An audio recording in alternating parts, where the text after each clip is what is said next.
오늘날의 성경 해석의 방식 중 두드러지게 비뚤어져 있는 시각 하나는 인본주의입니다.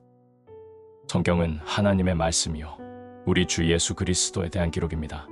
예수님께서는 너희가 성경에서 영생을 얻는 줄 생각하고 성경을 연구하거니와 이 성경이 곧 내게 대하여 증언하는 것이니라고 말씀하셨습니다. 그럼에도 우리는 성경에서 주인공이신 예수님을 제쳐놓고 자꾸만 다른 사람을 주인공 삼으려고 합니다. 그것이 바로 인본주의입니다.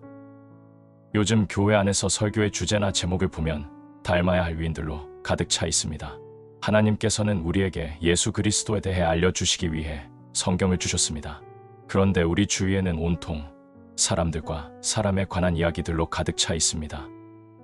이것은 하나님을 기만하는 것입니다. 이런 식의 인물 설교에는 성경이 필요하지 않습니다. 결국 인본주의 설교는 설교를 망가뜨리게 되고 성경의 필요성을 훼손시키는 역할을 하고 말 것입니다. 수많은 인본주의 설교들 가운데 오병이어에서의 소녀는 널리 회자되고 인기가 있는 주인공 중에 하나입니다. 오늘날 오병이어를 본문으로 하는 많은 설교에서 주인공은 예수님이 아닙니다. 자신의 도시락을 바친 소년이 주연이요, 주인공으로 바뀌어 버렸습니다. 이유는 단순합니다. 이렇게 성경을 푸는 것이 사람들에게 동기유발을 이끌어내기에 좋기 때문입니다. 사람은 누구나 자신에게 초점을 맞추게 되면 구체적인 행동을 독려받게 되고 무엇인가를 해야 한다는 마음의 부담을 갖기 쉽다는 심리를 이용하는 것입니다.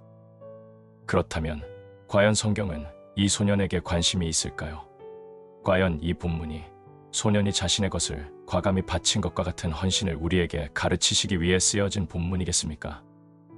이 오병이어의 기적은 매우 중요하기 때문에 신약의 사복음서 전체에 기록되어 있습니다.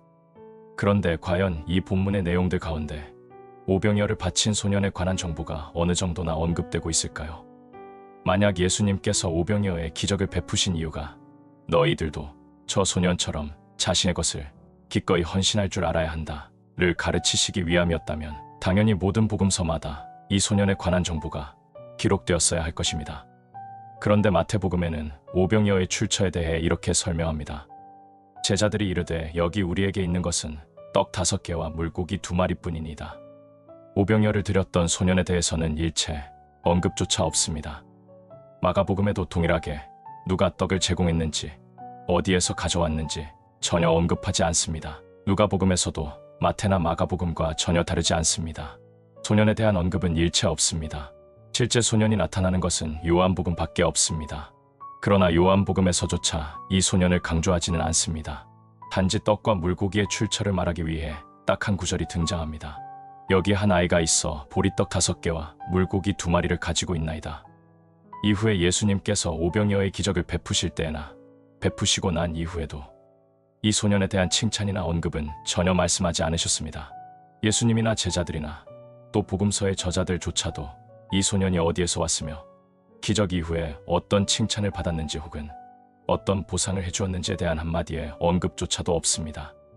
정리해보면 성경의 저자이신 성령님께서는 이 사건을 바라보는 모든 독자들이 오병이어를 제공한 이 어린아이에 대하여 주목하기를 원치 않으시며 그의 행위에 대하여 헌신이라고 규정하는 것도 원하시지 않는다는 것을 알 수 있습니다. 이 기적을 일으키신 주님이나 이 기적을 기록하도록 하신 성령님께서도 원치 않으셨던 이 본문의 주제를 어린 소년의 헌신으로 규정하는 이들은 도대체 성경을 어떤 기준으로 읽고 전한단 말입니까? 어떤 설교자들은 여기서 한술 더 떠서 이 본문으로 자녀 교육에 대한 설교를 전하기도 합니다. 성경에 아예 언급조차 되지 않는 소년의 어머니를 등장시켜서 이 소년이 이렇게 바치게 되기 위해서는 그 어머니가 이 소년을 잘 가르쳤기 때문이다. 이 소년의 어머니는 아침에 도시락을 정성스럽게 싸서 이 아이에게 들려보냈지만 이 아이가 정말 주님이 쓰시고자 하실 때에는 아낌없이 도시락을 드리도록 잘 교육했다 라고 하면서 아예 소설을 쓰는 경우도 있다는 사실입니다. 성경은 우리에게 분명히 경고하십니다. 내가 이 두루마리의 예언의 말씀을 듣는 모든 사람에게 증언하노니 만일 누구든지 이것들 외에 더하면 하나님이 이 두루마리에 기록된 재앙들을 그에게 더하실 것이요 만일 누구든지 이 두루마리의 예언의 말씀에서 제하여 버리면 하나님이 이 두루마리에 기록된 생명나무와 및 거룩한 성에 참여함을 제하여 버리시리라. 아멘. 성경을 해석한다는 것은 성경이 말씀하고 있는 바가 무엇인지를 읽어내는 것이지 자기가 원하는 내용을 이식하는 것이 결코 아닌 것입니다. 그렇다면 오병이어의 참뜻이 무엇이며 하나님은 이 사건의 기록을 통해 우리에게 무엇을 가르치려 하신 것이겠습니까? 공관복음에서는 오병이어 이 사건의 내용을 기록하고는 있지만 이 기적의 사건이 무엇을 의도하고 시행된 일인지에 관해서는 말씀하고 있지 않습니다. 하지만 요한복음에는 이 기적의 의미가 무엇인지를 정확하게 설명해 주십니다. 즉, 예수님께서 이 기적을 왜 일으키셨으며 이 사건을 통해 이스라엘 백성들과 오고 오는 성도들에게 무엇을 가르치기를 원하셨는지가 분명히 설명되어 있다는 것입니다. 요한복음에는 오병이어 사건이 있은 후 이튿날에 예수님께서 사람들을 만나셔서 나눈 대화를 기록하고 있습니다. 여기에서 예수님은 몰려오는 사람들을 보시고 이렇게 말씀하십니다. 너희가 나를 찾는 것은 표적을 본 까닭이 아니요 떡을 먹고 배부른 까닭이로다. 썩을 양식을 위하여 일하지 말고 영생하도록 있는 양식을 위하여 하라. 여기에서 오병이어의 성격이 드러납니다. 예수님은 오병이어를 무엇이라고 부르셨습니까? 표적이라고 부르셨습니다.